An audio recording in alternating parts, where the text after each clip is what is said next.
मुनिकृते किंबा परैस्तुरः साध्यो वैरिद्धवरत्नचित्रकृतिभिः शुश्रूषुभिः तच्छात् निगमकल्पतरोर्गलितं फलं सुखमुखादमृताद्रवसंयुतं पिबत भागवतं रसमालयं मुहुरहो रसिका भुवि भावुका भुवि भावुका। श्री सच्चिदानंद भगवान की जय। श्री वेदव्यास जी महाराज की जय। हरे कृष्ण कृष्ण कृष्ण हरे हरे हरे राम राम राम हरे हरे हरे कृष्ण कृष्ण कृष्ण हरे हरे हरे राम राम राम हरे हरे हरे कृष्ण कृष्ण कृष्ण हरे हरे हरे राम राम राम हरे हरे हरे कृष्ण कृष्ण कृष्ण हरे हरे हरे राम राम राम हरे हरे। सच्चिदानंद भगवान की जय। श्री वेदव्यास जी भगवान की जय। श्री सुखदेव स्वामी की जय। श्री चैतन्य महाप्रभु की जय। श्री शालिग्राम भगवान की जय। श्री पवननंदन हनुमान की जय। श्री वृंदा देवी की जय। गंगादि सरितादि नदियों की जय। जय जय श्री राधे श्याम।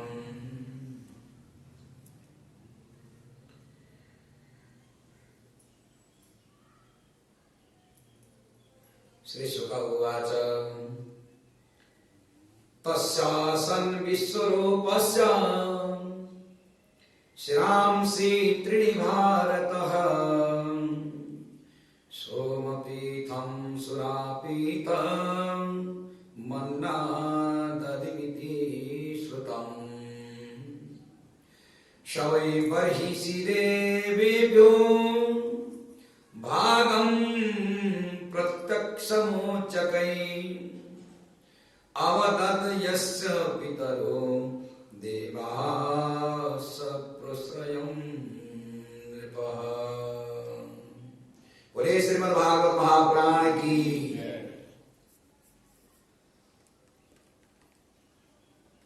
सुखदेव स्वामी ने पवित्र कथा का वर्णन श्रवण कराया है। राजा परीक्षित बड़े प्रेम के साथ आनंद के साथ में कथा सुन रहे हैं। हरिद्वार के पास में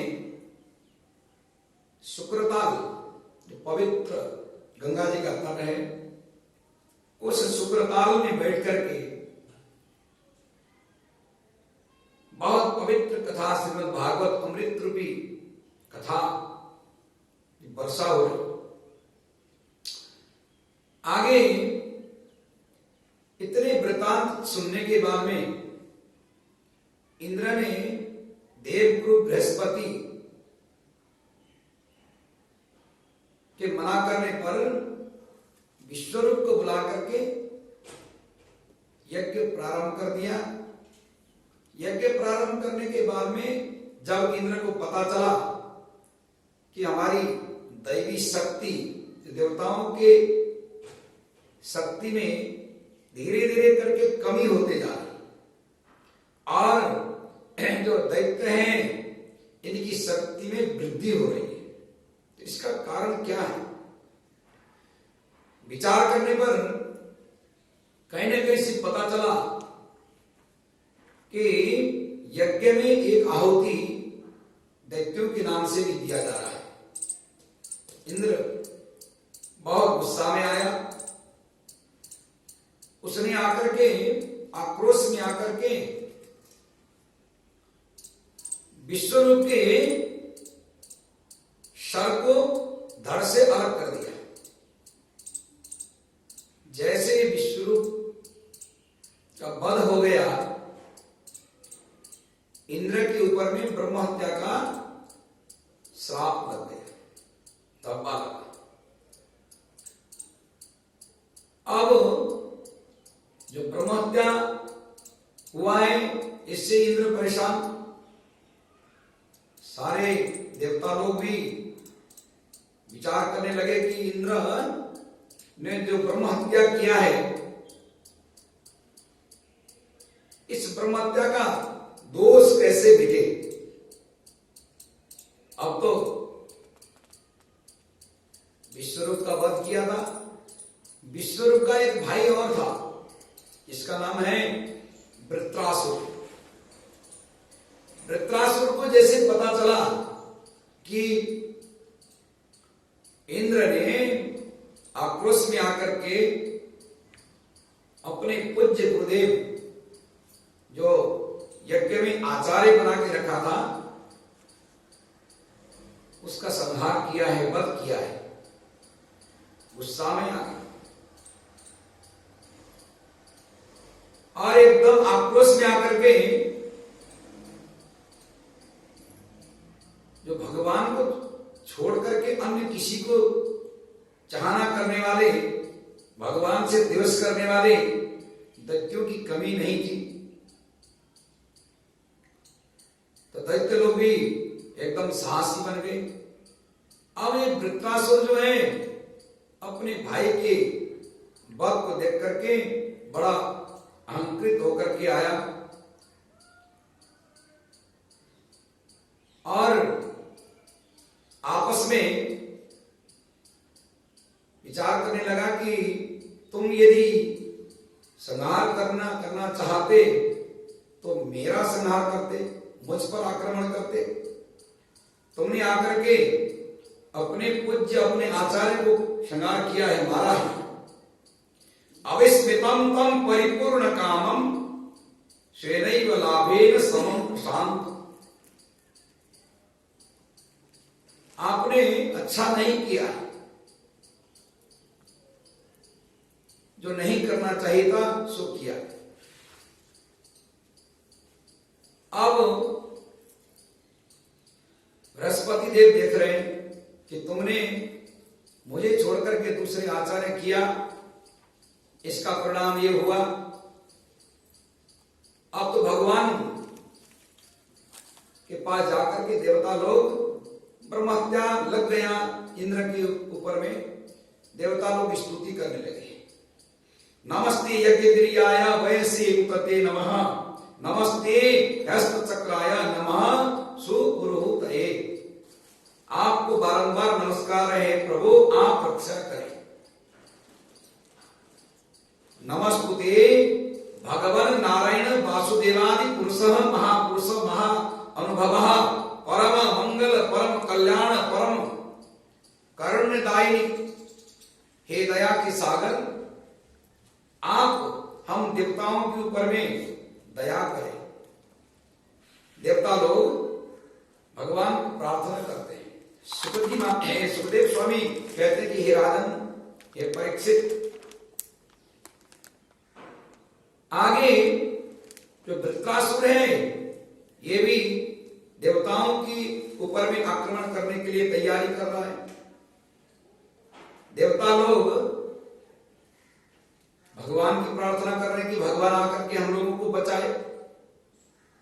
जो दो लीडर आपस में युद्ध करते हैं तो उनके छोटे जो उनके नीचे में हैं उनको डर होता है, क्योंकि युद्ध करने का जब उन्होंने ठान लिया तो सबसे पहले सैनिक आदि को आगे जाना पड़ता है। राजा की रक्षा के लिए जो देश के सेवक हैं उनको आगे बढ़ना होता है, रक्षक। सुखदेव स्वामी कहते हैं कि अथैव विदितो हो राजन साधारण त्रिदशय। अब इधर जो वृत्रासुर था, ये वृत्रासुर के तीन थे, तीन सर। एक सर से सुरा का पान करता था, अलग अलग रूप से एक सर से सोमरस का पान करता था, और एक सर से अन्य पदार्थों को भक्षण करता था। तीन सर थे। भगवान कहते हैं कि प्रतु हम व सुरा सृष्टा अदुपस्थान विद्या आत्मैश्वर्य स्मृति ही पुंसाम भक्ति चैव यथा किम दुपारम मयि प्रीते यथापि विविधा सभा। भगवान ने कहा कि हे सृष्टि देवताओं, आप लोगों को किसी प्रकार की भय नहीं है, डरने की आवश्यकता नहीं है। हम रक्षा के लिए तैयार हैं। वृत्रासुर भी भगवान का बड़ा भक्त था, उसने भी भगवान की स्तुति की, परंतु जब भाई मरा हुआ देखा तो युद्ध करने गए। युद्ध करने के लिए आगे बढ़े, उसको मारने के लिए बहुत प्रयास किया। बहुत प्रयास करने के बाद में भी वो मरता नहीं। बहुत भगवान के आशीर्वाद से बहुत युद्ध करने के बाद में भी बहुत दिन तक युद्ध किया, मरा नहीं। अब वो लोग बोलने लगे कि ये साधारण अस्त्र शस्त्र से मरने वाला नहीं, साधारण जो इंद्र की वज्र आदि से इसका वध करना संभव नहीं। कहा कि क्या हो सकता है? कहा किसी तपस्वी संत महात्मा के शरीर से हड्डी निकाल करके उस हड्डी के द्वारा वज्र बनाया जाए, उसके बाद में उस वज्र से प्रहार करेंगे, तभी जाकर के ये वृत्रासुर को वध किया जा सकता है। तो अब कहां जाए, किससे मांगे? बहुत काल से एक ऋषि तपस्या करके बैठे थे, जिनका नाम था दधीची। दधीची नाम के ऋषि बहुत समय से तपस्या करके बैठे हुए थे। अब उनके पैर की जो हड्डी है उसको निकाला जाए जीते जी, उसके बाद में उसको उससे वज्र बनाया जाए, उसके बाद में इंद्र प्रहार करे। ये कैसे संभव है? अश्विनी कुमार आदि को तैयार किया इंद्र ने। जाओ जाकर के दधीची जी के यहां जाकर के दधीची जी से अस्थि जो हड्डियां हैं वो मांगो। कहने लगे कि इंद्र जो राजा था, राजा की आज्ञा मानना प्रजा का कर्तव्य भी है। ठीक है, हम जाते हैं दधीची जी से प्रार्थना करते हैं, दधीची जी यदि मानते हैं तो ठीक है। गए, जाकर के बोला कि महाराज इंद्र के भेजे हम आए हैं, आपके शरीर से हड्डी निकाल करके उन हड्डियों से वज्र बना करके उस वज्र के द्वारा ही ये वृत्रासुर को मारना संभव है। पहले तो आनाकानी किया कि अब तो मैं तुम्हें हड्डी निकालने के लिए, सर्जरी करने के लिए हाँ बोल दूं, बाद में मुझे कोई परेशानी तो नहीं होगी? कहा नहीं, आपको कुछ नहीं होगा, आपको आप जैसे वैसे हम तैयार बाद में तैयार करके दे देंगे आपको, एकदम आप ठीक ठाक रहेंगे। ठीक है। दधीची जी ने हाथ में हाथ मिला दी, उसके बाद में उन्होंने हड्डी निकाली शरीर से। जीवित जो संत थे ऋषि, उनके शरीर से हड्डी निकाला गया, उस हड्डी के द्वारा वज्र बनाया, वज्र बना करके युद्ध करने के लिए गए। युद्ध करने के लिए आगे बढ़े। सभी देवताओं की भी आशीर्वाद इंद्र के साथ था। फिर भी वो ऐसा भक्त था, वृत्रासुर ऐसा भक्त था बड़ा साहसी वीर था, किसी से डरता नहीं था। और वृत्रासुर ने तो अपने साथ में वहां के बड़े बड़े शासक जो थे, अन्य राजा, उन सबको भी एकत्र कर लिया कि अब की बार इंद्र को हरा करके छोड़ेंगे। जब इंद्र के सामने नहीं आए थे, जब तक पता नहीं चला कि इंद्र को किसी ऋषि के शरीर से निकला हुआ, हड्डी से बना हुआ वज्र इंद्र के हाथ में है, ये जब तक पता नहीं था, तब तक वे सब साथ में आए। जब उन लोगों को पता चला कि इंद्र के हाथ में तो अब दधिची ऋषि की हड्डी के द्वारा बना हुआ वज्र है, तो सब समझ गए कि अब ये वृत्रासुर मरने वाला है। समझ करके सब पीछे हो गए, सबने साथ छोड़ा। वृत्रासुर बोलता है कि अरे भागते कहां हो, कायर के भांति क्यों भागते हो, इस शरीर से कितना मोह करते हो, आज नहीं तो कल इस शरीर को तो छोड़ना ही पड़ेगा। आज युद्ध में मारे जाओगे तो भगवत चरण में भगवान के यहां स्थान प्राप्त कर लोगे, और यदि भाग करके जाओगे तब भी कायरों की भांति मरना तो पड़ेगा ही तुमको। सुखदेव स्वामी राजा परीक्षित को कथा बताते हैं। वृत्र उवाच, वृत्रासुर बड़े प्रेम के साथ में सबको बोलता है, आप लोग कल तक मेरे लिए खड़े थे, मुझे सब जय जयकार करते थे, मेरी आरती पूजा किया करते थे, प्रणाम किया करते थे, सबसे बड़े महाराज आप शक्तिशाली हैं, इस तरह सब नमन करते थे। आज आप सभी को क्या होगा,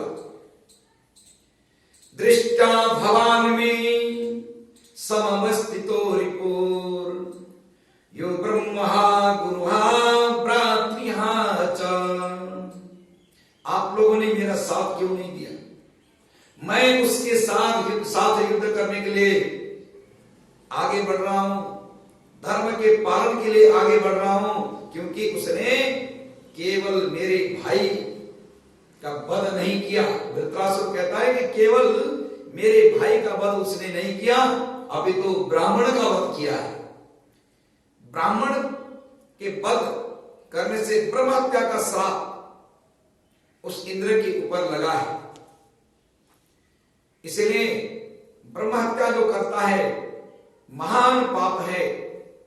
ब्रह्मा कन्याघाती च गर्भपाती, ब्राह्मण को मारने वाला, कन्या को मारने वाला, गर्भपात करने वाला, ये गौ को मारने वाले, ये महापातकी होते हैं।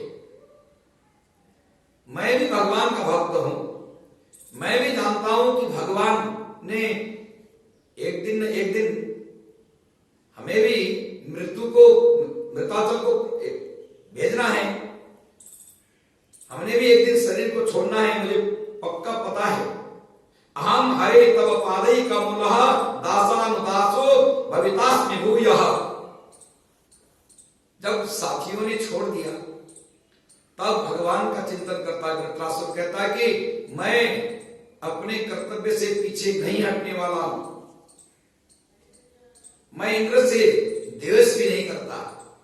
इंद्र ने जो कुछ भी किया उससे मुझे कोई खेद नहीं, कोई शिकायत नहीं है, परंतु शरीर प्राप्त होने के बाद में उस शरीर को छोड़ना भी तो पड़ेगा, कोई ना कोई तो कारण होगा। अहम हरे तव पादई कमलः दासानुदासो भवितास्मि भूयः। हे हरि, हे भगवान, मैं आपके दासों के भी दास का भी दास बनना चाहता हूं।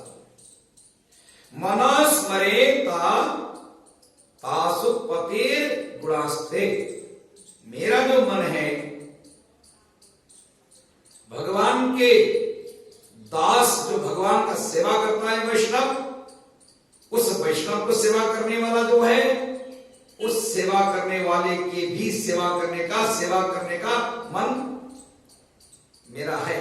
मैं ऐसा बनना चाहता हूं। गृणीत बा कर्म करोतु काया, मैं अपने वाणी, मन, शरीर से आपके शरण में आना चाहता हूं। न नाक पृष्ठम न च पारमेष्टम न सार्वभौमौ न रसाधिपत्यम न योग सिद्धिर पुनर्भवं वा समंजसत्वा विरहश्च कांसे। मुझे कोई आकांक्षा नहीं और मुझे कोई लालच भी नहीं है। मैं तो केवल आपके इशारे से चलने वाला, जैसे कोई नाटक दिखाने वाला जो है रस्सी को पुतला बनाता है, उस पुतले को अदृश्य रूप में रस्सी से बांध देता है और हाथ से धीरे धीरे रस्सी को हिलाता है, तो वो पुतला जो है कभी हाथ को चलाता है, कभी ऊपर करता है, कभी नाचने का नाटक करता है, परंतु चलाता कौन है? वो नाट्यवर, जो नाटक दिखाने वाला जो है वो छुप करके चलाता है। तो इस प्रकार से भगवान आपने तो संसार में नाट्य बन करके, नाटक दिखाने वाला बन करके हम संसार वासियों को पुतले के बराबर चला रखा है। इसलिए मुझे इस शरीर से कोई मोह नहीं। वृत्रासुर बड़ा ज्ञानी था। कहा कि इंद्र ने जो किया सो अच्छा नहीं किया। मेरे भाई विद्वान में से एक थे, उनका संहार किया, उसके बाद में भी अपनी गलती को माना नहीं। अब क्या करें? अजात पक्षा इव मातरम खगः स्तन्यम यथा वत्सतरा सुधाता। कहते अजात शत्रु, मेरे को, मैं अजात पक्ष में किसी का नहीं, मेरे कोई शत्रु नहीं है। कोई शत्रु, किसी को मैं शत्रु नहीं मानता। मैं तो सबको समदृष्टि से देखता हूं। जैसे मां छोटे से बालक को स्तनपान करने के लिए जो प्यासा भूखा जो बालक है, वो बालक ये चाहना करता है कि मां कब आएगी और स्तनपान कराएगी और मेरी सुधा को, मेरी भूख को मिटा दे। इसी प्रकार स्तन्यम यथापत्स तरा सुधाता।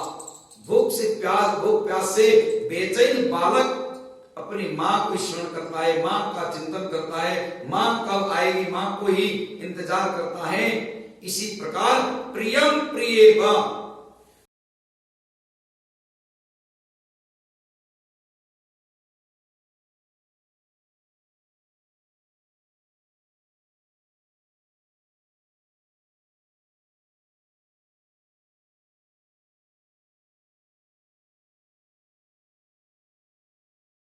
व्युषितम विषणा मनोरविंदाक्ष दिदृक्षते त्वं। मैं तो ये चाहता हूं कि हे प्रभु, आप कब बुलाओगे, आप कब मेरे इस शरीर को नष्ट करा दोगे। इस प्रकार से भगवान विष्णु भगवान की स्मरण करता है वृत्रासुर, क्योंकि उसके साथियों ने साथ छोड़ दिया था, सबने साथ छोड़ दिया। अब इंद्र इस प्रकार से वृत्रासुर स्तुति कर रहा है। वृत्रासुर के स्तुति को देख करके, सुन करके इंद्र के अंदर दया आ गई।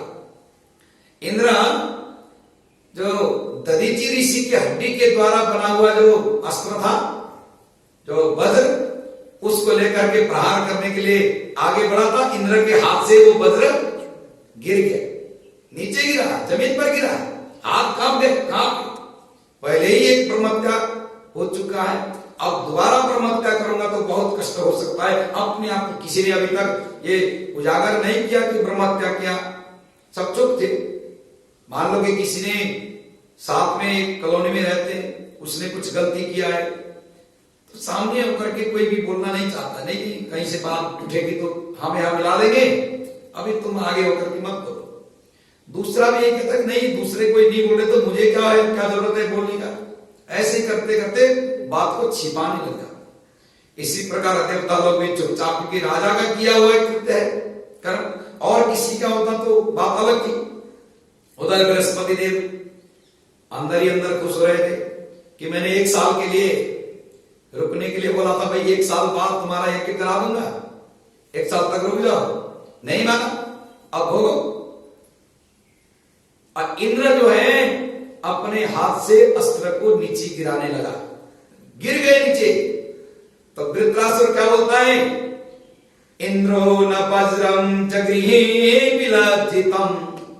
इंद्र ने अपने वज्र को उठाने में भी अब क्या करे, गिर गया। अब उठाए तो कैसे उठाए, तो मतलब जमीन पर गिरा हुआ बड़े मुश्किल से उस वज्र को उठाया। तो वृत्रासुर कहता है कि आ जाओ, आगे बढ़ो, तुम तो देवताओं के राजा हो, बलशाली हो, सबके सामने, सब देवताओं के सामने तो तुम ये बोलते हो कि मैं शक्तिमान हूं, मेरे साथ सब हैं। आज क्या हुआ, आज आपको क्या हुआ, आप आगे बढ़ो और मेरी हत्या करो। कोई ऐसा है कि आ जाओ, आकर के मेरी हत्या कर दो, मैं इस शरीर से तंग आया हूं। जब अपने आप शरीर को मारने के लिए सरकार में भी एप्लीकेशन देते हैं तो वहां से भी मना हो जाता है कि ऐसे आत्महत्या नहीं करना चाहिए। तो ये आत्महत्या के लिए तैयार है, इंद्र के साथ साथ शरणागत होकर के बोल रहा है जाकर के कि मेरी हत्या करो। इंद्र फिर भी डर रहा है, कहता है कि वृत्रासुर कहता है कि प्राण ले लो मेरे, और कहता है कि मैं आपको नमस्कार करता हूं। आप कभी कई बार आपने भगवान विष्णु के बड़े भाई का रूप भी धारण किया है, कभी छोटे भाई के रूप में आए, इसलिए आप आगे बढ़ो। सुखदेव स्वामी कहते हैं कि हे राजन, हे परीक्षित, बड़ी पवित्र कहानी यहां वृत्रासुर और इंद्र के बीच में हुई। सुख उवाच, सुखदेव स्वामी कहते हैं कि इंद्रो वृत्रच्च श्रुत्वा, इंद्रो वृत्त बचः श्रुत्वा, इंद्र इस प्रकार से वृत्रासुर के वचन को सुना, सुनने के बाद में थोड़ा साहस भर गया। यदि कोई मरना ही चाहता है तो मार देते हैं। इंद्र उवाच, इंद्र कह, तो वृत्रासुर ने कहा था कि गृहीत वज्र प्रहसंस्तमाह गत विस्मय। अब आप किस विस्मित में पड़े हो, किस भ्रम में पड़े हो, आप आ जाओ, आकर के प्रहार करो, मेरी जान ले लो। उसके वचन को सुनकर के इंद्र बोलता है, इंद्र उवाच, अहो दानव सिद्धोसी यश्च मे यश्चते मतिरीदृशे भक्त सर्वात्मनात्मानं सुहृदं जगदीश्वरम। हे दानव, तुम दानव कुल की शिरोमणि हो, दानवों में तुम श्रेष्ठ हो, दानव दैत्य होते हुए भी तुम भगवान विष्णु के ऐसे परम भक्त हो, मैं तुम्हें नमन करता हूं। भक्त सर्वात्मात्मानं सुहृदं जगदीश्वरम, रात दिन तुम भगवान की सेवा में लगे रहते हो। भवान तम मर्सिनायाम वै वैष्णवी जन्मोहि, तुम वैष्णवी माया, संसार की माया से परे हो, तुम्हें तुम्हारे अंदर में वैष्णवी माया जो है, भगवत भक्ति तुम्हारे अंदर प्रवेश कर गया है। इस प्रकार से उसको नमन किया है इंद्र ने। तब जाकर के वृत्रासुर के ऊपर प्रहार किया। प्रहार करने के बाद में वृत्रासुर ने शरीर त्यागा। जैसे वृत्रासुर मरा, पहले एक उसके भाई को मारते समय में तो चुपचाप होकर के बैठे थे देवता लोग। अब वृत्रासुर तो शक्तिशाली था, वो भगवान विष्णु का भक्त भी था। अब सहन नहीं हुआ, सब उठ गए। देखो अब तो इंद्र को ब्रह्म हत्या का पाप लग गया है, एक ने कहा, दूसरे ने कहा, तीसरे ने कहा, करते करते करते करते तो सब उठ करके बोलने लगे कि इसने ब्रह्म हत्या किया है, ब्रह्म हत्या किया है, ब्राह्मण को मारा, एक को नहीं, दो ब्राह्मण को मारा है, इसको प्रायश्चित करना पड़ेगा। अब प्रायश्चित कैसे करे? इंद्र घूमने लगे, कहां जाए कहां जाए कहां जाए। देव गुरु बृहस्पति के पास गए, महाराज आप बहुत दिन से नाराज है, मुझे मालूम है, आप ही उपाय बताएं कि ब्रह्म हत्या से कैसे बचे। कई उपाय ढूंढो, अन्य देवताओं को, ब्रह्मा आदि सब देवताओं को भी पूछो क्या करना चाहिए। अब घूमते घूमते घूमते घूमते पृथ्वी में आए। अब जाकर के किसी न किसी को तो देना पड़ेगा भार, ब्रह्म हत्या का जो बड़ा भार है वो किसी न किसी को तो देना पड़ेगा। पृथ्वी में आकर के पृथ्वी से कहा कि 4 हिस्सा में बांटा जाए। ये गुरुओं की ये आज्ञा हुई कि तुम्हारे अंदर में जो ब्रह्म हत्या का जो पाप लगा है इसको 4 जगह में बांट दो। अब किस किस को बांटते हो, कौन तुम्हारे ब्रह्म हत्या के भार को लेने के लिए तैयार है, ये तुम जानो, हम नहीं बोल सकते। जाकर के पृथ्वी में आया, पृथ्वी में आकर के बोला कि हे पृथ्वी, मेरे ऊपर में ब्रह्म हत्या का जो भार लगा है इसका एक हिस्सा आप ले लो। पृथ्वी ने कहा और किसने लिया है? कोई और है? तुम्हें मैंने तो सुना है कि 4 जगह में बांटने के लिए तैयार हो, बांटने के लिए कहा गया है, और कौन है लेने वाला? कहता अभी तो मैं आपके पास आया, जाओ सबसे पहले जाकर के पानी को बोलो। पानी के पास गए, जल के पास में जाकर के बोला कि मेरे ऊपर में जो ब्रह्म हत्या का जो पाप लगा है इसको 4 हिस्सा में बांटा गया है, तो 4 हिस्सा में बांटने से जो एक हिस्सा है वो आप ले लो। अब देवताओं के राजा हैं, जल मना करे तो कैसे करे? जल के देवता है वरुण। जल ने कहा कि हाँ, मैं पाप तो आपके ऊपर में जो कष्ट आया है, ब्रह्म हत्या का भार आया है, हमें भी दुख है, आपके ऊपर में जो ब्रह्म हत्या का पाप है उसको मैं लेने को तो तैयार हूं, परंतु मेरे ऊपर रहना नहीं चाहिए, जल्दी से जल्दी निकल जाना चाहिए। कहा ठीक है। तो इंद्र ने वहां कहा पानी से कि तुम्हारे ऊपर में जो बुलबुला आएगा, पानी के अंदर में एक बुलबुले बनते हैं, जैसे बुलबुले बनते हैं और उसके बाद में वो मिट जाएंगे अपने आप, उसमें दोष नहीं रहेगा। जो पानी के ऊपर में जो बुलबुला उठता है वो इंद्र के ब्रह्म हत्या करने का जो पाप है उसको बटा हुआ 4था हिस्सा में से एक हिस्सा है। अब जल ने मान लिया, पृथ्वी के पास गए, कहा कि जल ने हिस्सा तो ले लिया, आप बताइए, चलो मैं भी ले लेती हूं, तो इसका फल क्या होगा? कहने लगे कि तुम्हारे पृथ्वी में कभी कभी अकस्मात गड्ढा पड़ जाता है, अपने आप गड्ढा हो जाता है, एकदम पृथ्वी धंस जाती है। उसके बाद कहा कि अपने आप वो गड्ढा भर जाएगा। वो जो धंस जाता है वो ब्रह्म हत्या का पाप, पृथ्वी जो इंद्र ने ब्रह्म हत्या किया था उसका जो पाप है उसके कारण कहीं कहीं जमीन बार बार धंसती है, जमीन एकदम नीचे चली जाती है, फिर बाद में अपने आप भर जाता है। ये 2 हो गए, 2 हिस्सा में बांटा गया। अब गए पेड़ के पास, पेड़ के वृक्ष के पास जाकर के बोले कि कई हजारों वर्ष से अनेक कष्ट को सहन करके तुम तपस्या करके बैठे हो, खड़े रहते हो, मेरा भी एक काम कर दो, मेरे ऊपर में जो ब्रह्म हत्या का जो पाप लगा है इसका जो 3रा हिस्सा है आप ले लो। पेड़ भी कहने लगे कि ठीक है, हम तो दूसरे के ऊपर दया करने के लिए, दूसरे के उपकार के लिए ही हम पृथ्वी में प्रकट हुए, मैं पाप तो ले लूं पर मिटेगा कैसे?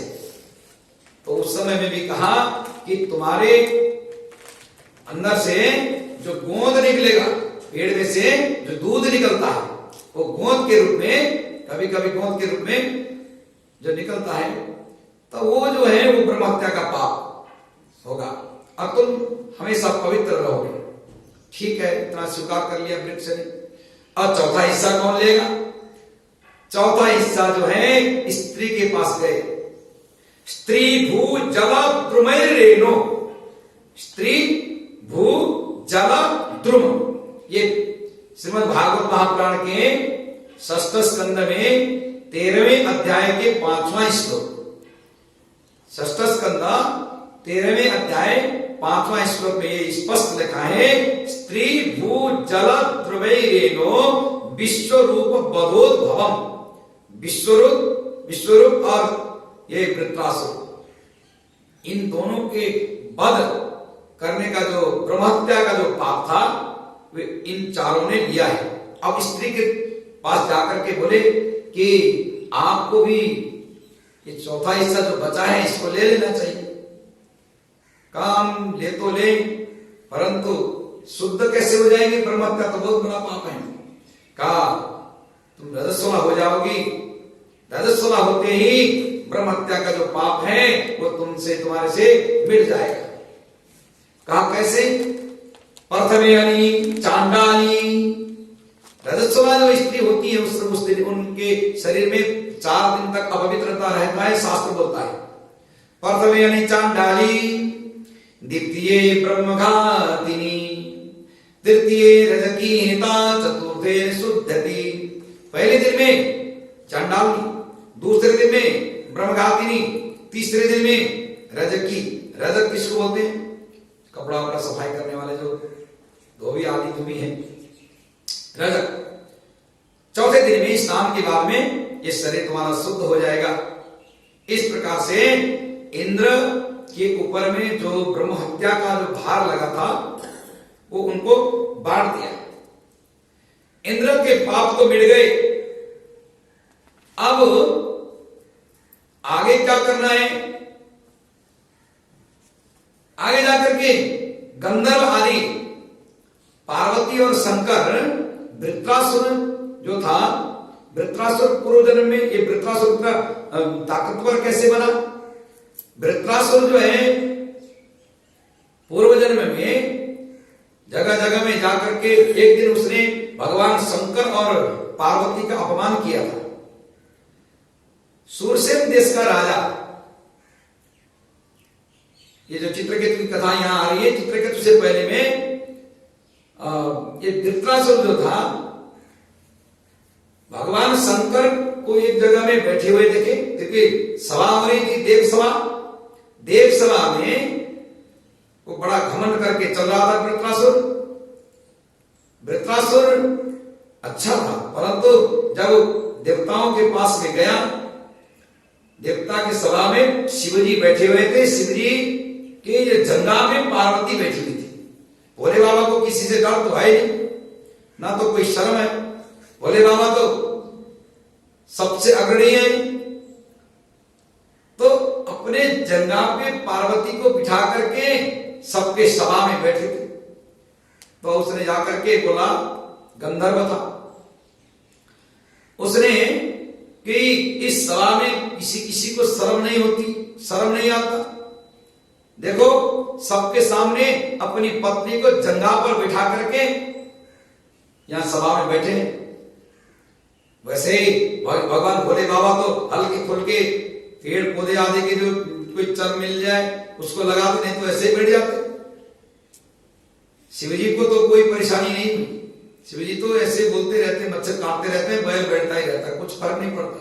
परंतु पार्वती हमेशा, पार्वती जो है भगवान भोले बाबा के सबकी सुरक्षा के लिए आगे आ जाती है।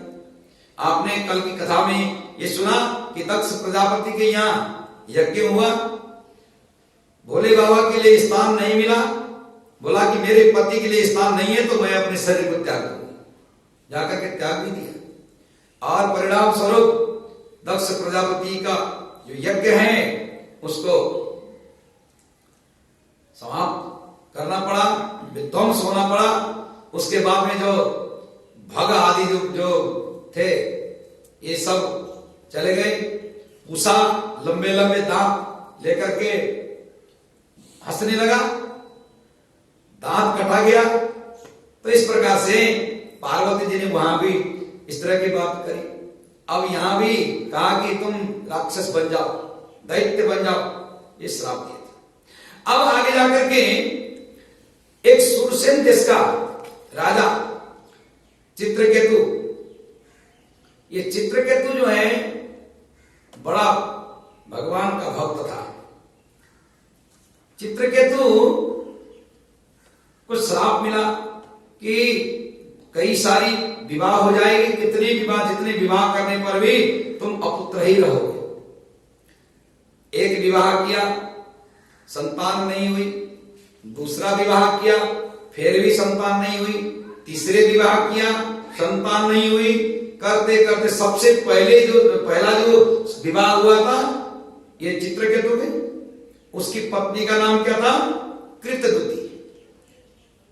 उस वृत्रासुर की, उसकी चित्रकेतु की पत्नी का नाम था कृतद्युति, पहली सबसे अग्रणीय पत्नी। उसके बाद उसके संतान न होने के कारण विवाह करते गया, विवाह करते करते भागवत में कितना लिखा?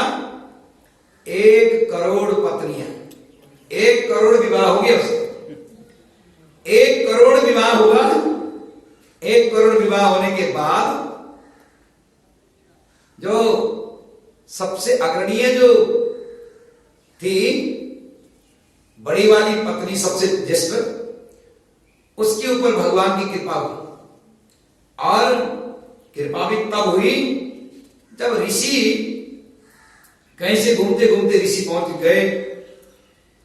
ऋषि अंगिरा नाम के ऋषि वहां राजा चित्रकेतु नाम के राजा के राज्य में देखने के लिए गए, क्या चल रहा है, प्रजा सुखी तो है। घूमते घूमते गए तो राजा को दुखी देखा, बहुत चिंता में थे। 1 करोड़ पत्नियां होने के बाद में एक भी संतान युक्त नहीं, किसी के संतान नहीं थी। अब यहां अचानक कहीं से पतिदेव कहीं चले गए 1 घंटा के लिए, तो लड़ाई झगड़ा होती कि कहां जाकर के रुक के आए हो। तो इस तरह के पहले प्राचीन काल में ऐसे ऐसे राजा होते थे, शक्तिशाली राजा, जितने मर्जी विवाह करते थे, रानी ऐतराज नहीं करती। इस प्रकार से 1 करोड़ पत्नियां, 1 करोड़ विवाह करने के बाद में भी कुछ नहीं हो पाया। अंगिरा ऋषि आए। अंगिरा ऋषि ने कहा कि मैं आपके राज्य वैभव को देखने के लिए आया हूं, सब ठीक ठाक तो है ना, सब कुशल तो है ना। चित्रकेतु कहने लगे, महाराज भगवान किम न विदितम तपो ज्ञान समाधि योगी राम दुष्ट पापानाम बहिरंत शरीर सुहु। क्या बताएं महाराज, शरीर तो भगवान के चिंतन में लगा हुआ है, परंतु मन जो है मानता नहीं। मन संतान चाहिए, संतान चाहिए, संतान चाहिए। मेरा मन यदि स्थिर भी रहे, पत्नियां तो संतान चाहती है। कहा ठीक है, क्या चाहते हो तुम क्या चाहते हो? कहा महाराज संतान हो जाता तो अच्छा होता, किसी न किसी पत्नी के तो संतान हो जानी थी। कहा ठीक है, यदि संतान चाहते हो तो आशीर्वाद दे देते हैं। उनके आशीर्वाद से जो सबसे बड़ी जो ज्येष्ठ पत्नी थी, जिनका नाम था कृतद्युति, तो उसने गर्भ धारण किया और एक पुत्र हुआ। 1 करोड़ पत्नियों में से एक पुत्र हुआ। जैसे एक पुत्र होने के लिए तो कुछ समय चाहिए। जैसे जैसे कृतद्युति के अंदर बालक, पेट के अंदर में बालक बढ़ने लगा, सौती जो उसके शौक आदि थे वो ईर्षा करने लगे। देखो जैसे जैसे गर्भ अवस्था में है, गर्भ बढ़ रहा है, राजा जो है हमारे ऊपर में ध्यान देना बंद कर दिए। अब तो महाराज ने हमारे ऊपर में देखना ही बंद कर दिया, ख्याल रखना ही बंद कर दिया। अब बालक गर्भ में आया है, बालक गर्भ में आते ही ऐसा हो तो बालक होने के बाद कोई दैवी संयोग से पुत्र पैदा हो तो क्या होगा? ख्याल तो रखेंगे नहीं ये लोग। राजा जो है हम सबको परेशान करेंगे, आपस में बात करने लगी। अब इधर भगवान की कृपा से, अंगिरा ऋषि की कृपा से आशीर्वाद उन्होंने दिया था, कृत्यद्युति के द्वारा पुत्र जन्म दिया गया, पुत्र उत्पन्न हुआ। पुत्र उत्पन्न तो हो गया, जैसे पुत्र बढ़ने लगा, एकदम पुत्र के स्नेह में बार बार उस बालक के पास ही ये रहने लगे चित्रकेतु। अन्य जो जितनी 1 करोड़ पत्नियां थी उनके ऊपर में हकीकत में ध्यान नहीं गया। अब ध्यान करते हैं, पूछताछ करते हैं तो किसका? वो कृत्यद्युति का, कि तुमने अच्छी तरह से खान पीन करना है, अपने शरीर को देखभाल करना है। इस तरह से ज्येष्ठ पत्नी के ऊपर में ज्यादा ध्यान, अन्य पत्नी धीरे धीरे करके पिछड़ते गई, जब छूटते गई।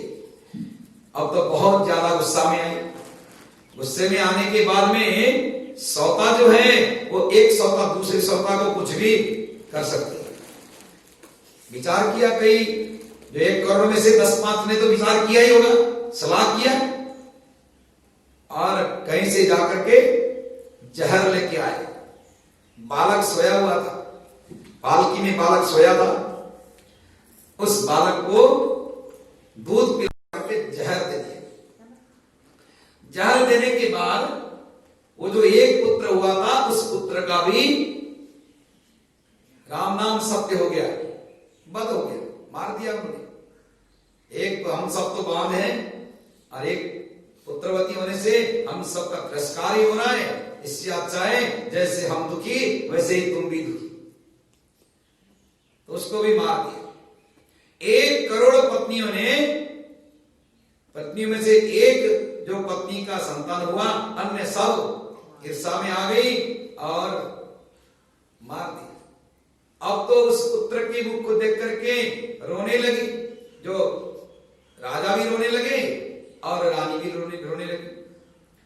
उसी रुदन को सुन करके फिर अंगिरा ऋषि कहीं से घूम करके आ रहे थे। उस समय में नारद मुनि भी आए थे वहां। नारद जी और अंगिरा वहां पहुंच गए, कहने लगे कि क्या दुख क्या हुआ है?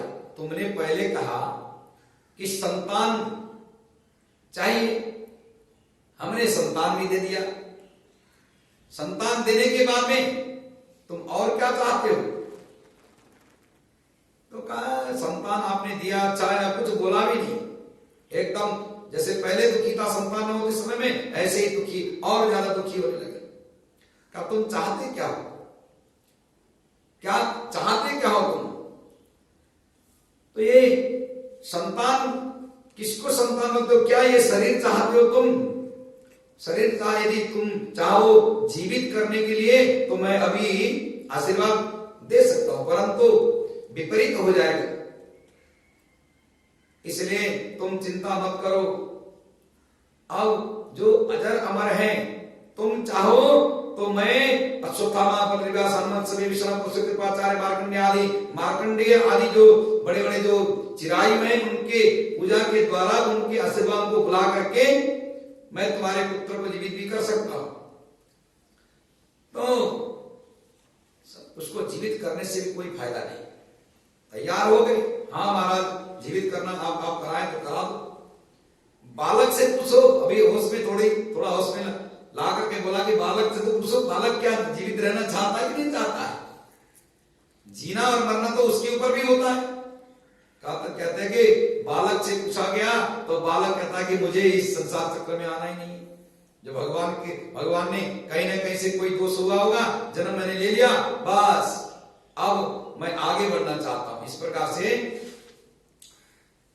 ये जो चित्रकेतु जो है भगवान के भक्ति में लग गया, और चित्रकेतु को असल में वैराग्य प्राप्त हुआ। भगवान का चिंतन करने लगा, चिंतन करते करते करते, क्योंकि नारद मुनि ने दिव्य ज्ञान दिया।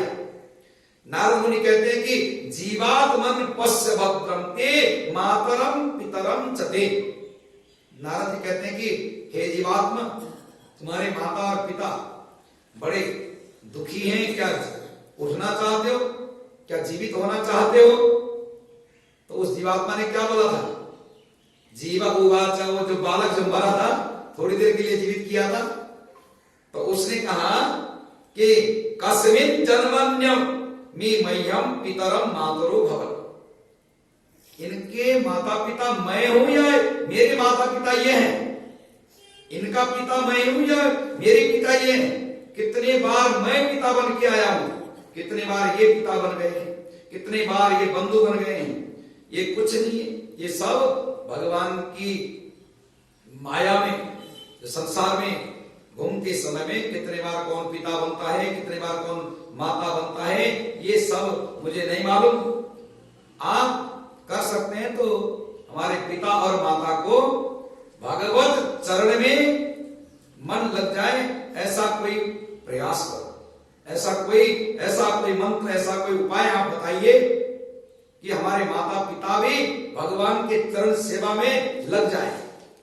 इस प्रकार से क्या बोलना है, नारद जी विचार करने लगे, ये बालक तो बड़ा ज्ञानी निकला, असल में ऋषि के आशीर्वाद के द्वारा ही उनको पुत्र मोह में पड़े हुए राजा को संसार से अलग करने के लिए थोड़ी देर पुत्र के रूप में आशीर्वाद दिया था, और उसके बाद में चले गए। नारद जी ने कहा कि हे राजन, आपको ओम नमो भगवते महापुरुषाय महाअनुभवाय महाविभूति पतये सकल सात्वत परिवृद्ध निकर कर कमल कमलोपलालितः चरणारविंद युगलः परम परमेष्टि नमस्ते। ऐसे भगवान नारायण को नमस्कार करो, भगवान के शरण में जाओ। चित्रकेतुस्तु विद्यांताम यथा नारद भासिताम, चित्रकेतु को जो नारद जी ने बताया ये ओम नमो भगवते वासुदेवाय, इस मंत्र को भजन करके अपना शरीर भगवान के लिए समर्पण किया, तपस्या करने के लिए आगे बढ़ा। धारया मास सप्ताह मद भक्ष्य सुसमाहितः, अज्ञान रूपी अंधकार मेरे अंदर से निकल गए। हे गुरुदेव, हे नारद जी, मैं भगवान श्री विष्णु के शरण में जाता हूं। अदितः जित, चित्रकेतु बोलता है कि अदितः जितः सममतिभिः साधुवीर भवान जितात्मवीर भवता। आप केवल साधु नहीं, आप साधु के भी शिरोमणि हैं, साधु संत के भी महासंत हैं। नारद, आपने मेरे बंद नेत्र को खोल दिया, अब मुझे इस संसार से, इन पत्नियों से कुछ लेना देना नहीं, इनका भी कल्याण होगा। आप ऐसा मार्ग दर्शक बने कि मेरे अंदर से जो अंधकार है वो सब मिट गया। बहुत विनम्र भाव से उसने उसकी स्तुति किया है। नमस्तुभ्यं भगवते सकल जगत स्थिति लयोदय साय, जो आप संसार में जो संसार को चलाता है, जीवात्मा को चलाता है, उसके दर्शन आपने मुझे कराया है, आपको नमस्कार है। बहुत सुंदर स्तुति किया। अहम वै सर्वभूतानि, भगवान ने उसको दर्शन दिया है। दर्शन देकर भगवान कहते हैं कि यन्नाम अंगीरे ध्यामते व्याहृतम में अनुशासनम, अंगीरा और नारद ने जो नाम सुनाया, कौन सा नाम सुनाया था? ओम नमो भगवते वासुदेवाय। ओम नमो भगवते वासुदेवाय जो अंगिरा ने और नारद ने जो मंत्र दिया था, उसी मंत्र के द्वारा मुझ तक तुम आ सकोगे, मुझे प्राप्त कर सकोगे। आगे जाकर के भगवान ने कहा, अहम वै सर्वभूतानि भूतात्मा भूतभावनः सत्य ब्रह्म परम ब्रह्म ममो भे शाश्वती तनु। मेरे ही कृपा से, मेरा ही दिया हुआ जो शरीर है, इस शरीर में आसक्ति मत रहो। मैं सभी भूतात्मा, सर्वभूतात्मा, सभी जीवात्मा के, सभी जीवों के अंदर में विद्यमान रहता हूं, स्थित रहता हूं। इसलिए तुमने मेरे श्री चरणों में मन लगाया है। पूर्वजन्म में भगवान शंकर ने इसको श्राप दिया, भगवान शंकर जी को अपमान किया था उसने भी, पार्वती जी ने इसको भी श्राप दिया था। पार्वती क्योंकि कई लोगों को पार्वती जी ने श्राप दिया, क्योंकि कभी पार्वती जी भगवान शिव जी के पास बैठी हुई होती है, कोई गुप्त कथा सुनती है, उस समय में देवता लोग जाते तो तब भी नाराज हो जाते। तो इस प्रकार से चित्रकेतु तो पार्वती के श्राप के द्वारा पूर्व जन्म में गंधर्व था, जाकर के शिव जी का अपमान किया, पार्वती का अपमान किया, जिसके कारण इसको इस तरह से संसार में आने के बाद में कितने स्त्रियां होने पर भी पुत्र सुख या संतान के सुख नहीं हुआ। ततस्तु भगवान रुद्रो रुद्राणी मिदम प्रवृत्त देवर्षि दैत्य सिद्धानाम पार्षदानाम च श्रृणुताम। अब तुमने जो किया है, पार्वती को नाराज किया, पार्वती जी नाराज हो गई और उनसे श्राप मिला, तो क्या करना चाहिए? तुम जब पृथ्वी में जाओगे, राजा बनोगे, उस समय में नारद जी आएंगे, सनक सनंदन सनातन संत कुमार चारों ऋषि आएंगे, उनके आशीर्वाद के द्वारा तुम्हारी ये जो दुर्गति जो है मिट जाएगी और दानव योनि से अलग हो जाओगे। आगे जाकर के पुंसवन आदि जो अदिति है, देवताओं के आदिति और दिति के जो संतान, कश्यप ऋषि की जो संतान है, उनकी दो पत्नियों से जो पुत्र दूध में मिला करके या किसी चीज में खाने के पदार्थ